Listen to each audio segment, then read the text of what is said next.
सुद्धा C type charger असतं बरं का. आणि त्याचे 3 प्रकार पडतात ते मी तुम्हाला सांगणार आहे. पहिलं कन्फर्म, दुसरं कन्फ्यूज आणि तिसरं कॉम्प्रोमाइज.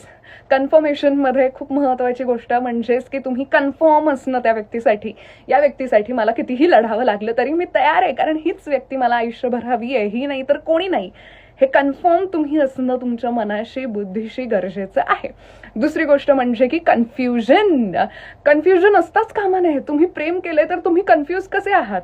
सगळंच तुम्हाला नाही मिळू शकत. आणि कन्फ्यूज माणसं जी असतात ती कंटिन्यू कन्फ्युजनमध्ये इतकी अडकून राहतात ना की त्यांना नंतर एका पॉइंटला सगळंच नकोसं वाटायला लागतं. सो यांच्यापासून जरा दूर राहिलेलंच बरं. तिसरी गोष्ट म्हणजे की कॉम्प्रोमाइज.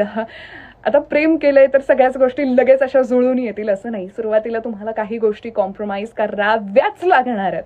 कराव्याच लागणार आहेत. कालांतराने ते ठीक होतील, पण ते ठीक होण्यासाठी सुद्धा तुम्हाला एकत्र असणं गरजेचं